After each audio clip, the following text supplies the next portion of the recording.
Orang Melayu dahulu dikenali sebagai pelayar hebat yang menguasai lautan.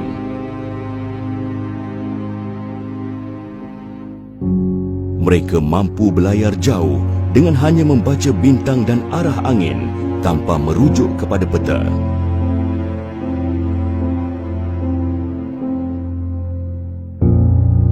Malah mereka mampu membina kapal-kapal besar dengan meneroka dunia baru dan mencipta nama dalam sejarah dunia.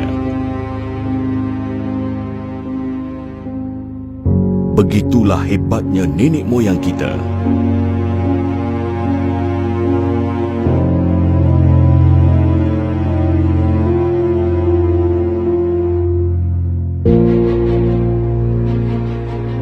Terdapat beberapa manuskrip ditemukan di Museum Spanyol mendedahkan lukisan teknikal atau blueprint jenis-jenis perahu yang digunakan di alam Melayu. Manuskrip tersebut dilukis berpandukan dari ratusan sumber catatan dan lukisan penjajah Eropah seawal abad ke-15 lagi.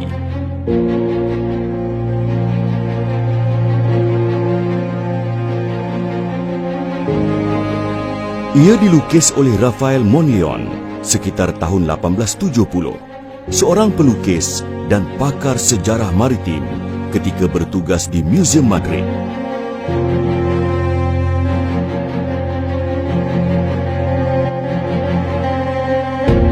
Penjajah Eropah menyebut parau atau panco atau istilah bagi perahu dan pancur, iaitu merupakan jenis pengangkutan laut yang digunakan oleh orang Melayu.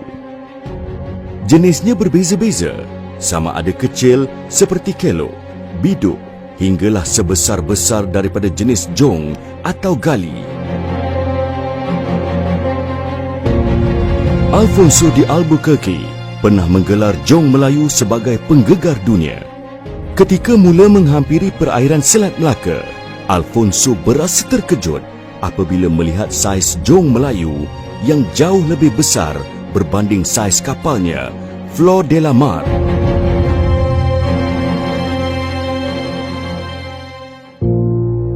Antara jong yang terkenal di alam Melayu pada ketika itu adalah milik Laksmana Hang Tuah yang bernama Mendam Berahi.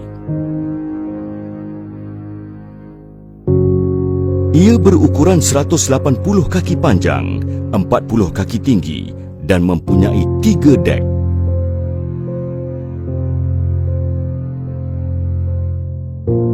Apa yang menariknya, manuskrip lukisan Rafael tersebut bukan sahaja menyebut parau dan panco, tetapi ada menyebut perkataan Pirato Malayo yang merujuk kepada Malay Pirate atau Lanun Melayu. Pendedahan ini sangat mengejutkan sehingga menarik minat ramai pakar-pakar sejarah mengkaji asal-usul istilah lanun.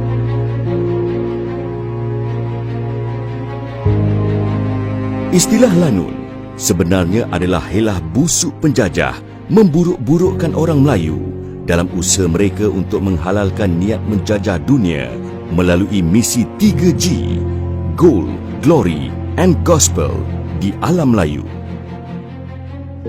Mereka memperbesarkan kejadian serangan dan rompakan di laut ke atas kapal-kapal mereka sebagai kegiatan melanun. Walhal istilah bajak laut lebih tepat jika kita telusuri pensejarahan maritim. Sejak zaman Kesultanan Melayu Melaka lagi, pemerintah telah mengadakan pakatan dengan para bajak laut untuk berkhidmat dengan Kerajaan Melaka demi mengawal keselamatan laluan perdagangan Selat Melaka. Selain itu, bajak laut berperanan sebagai kaki pukul dan pengacau jika terdapat kapal dagang yang enggan singgah atau membayar cukai kepada Melaka. Mereka juga ditugaskan menjadi perisik dan barisan tempur paling hadapan untuk menyerang kapal-kapal yang dianggap musuh dan penjajah.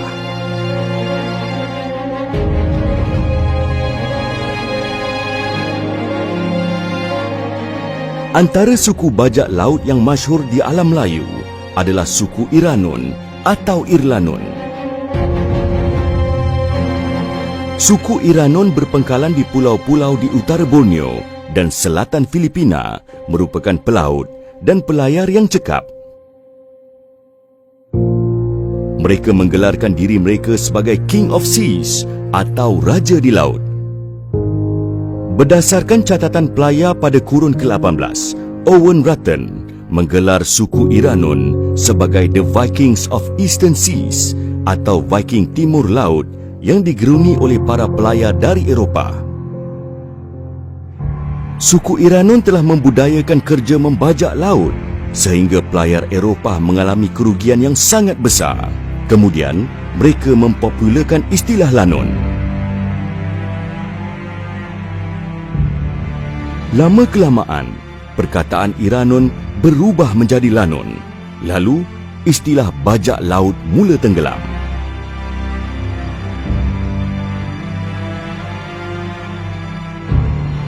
Terdapat 5 lukisan blueprint jenis perahu yang disimpan di Museum Spanyol, iaitu Parao Merchante, Parao Carolino, Bancas Filipina, Parao Pirato, dan Pancho Pirato Malayo.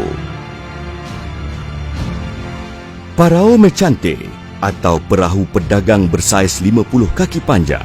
Ia mempunyai 2 tiang layar serta ruang yang besar untuk simpanan barang dagangan.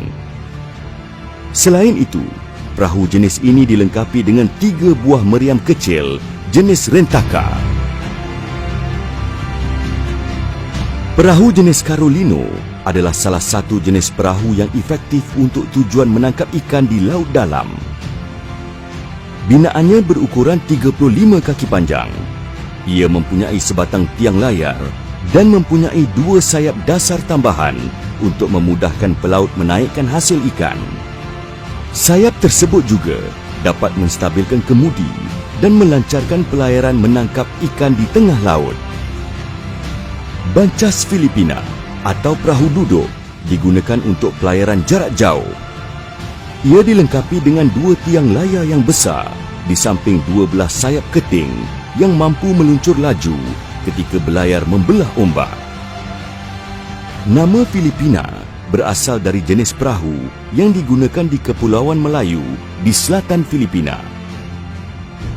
Parao Pirato atau perahu lanon merujuk kepada perahu yang digunakan oleh bajak laut. Perahu ini juga dikenali sebagai perahu jenis lanong yang digunakan oleh suku Iranon.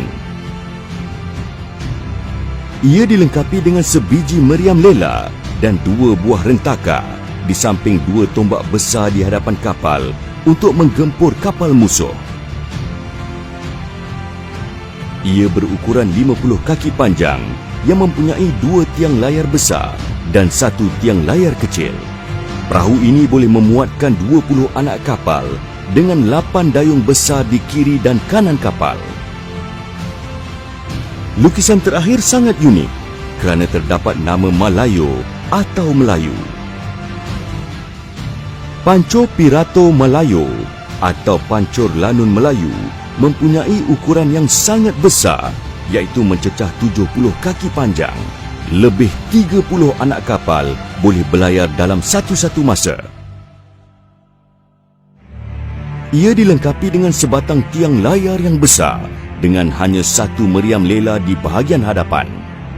Reka bentuk perahu ini sangat ringkas kerana ia digunakan untuk tujuan dalam ekspedisi serangan hendap atau pertempuran.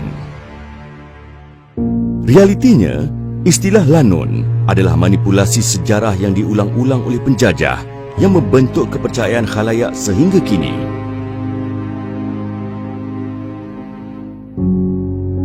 Terdapat banyak perbezaan dan motif pelanonan yang berlaku sekitar abad ke-15 hingga ke-19 yang disembunyikan oleh penjajah.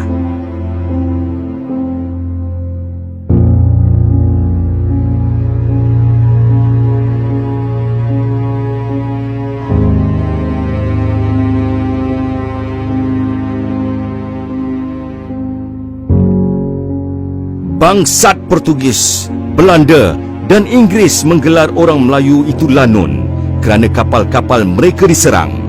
Tetapi pada masa yang sama, mereka menceroboh perairan kita untuk menjajah.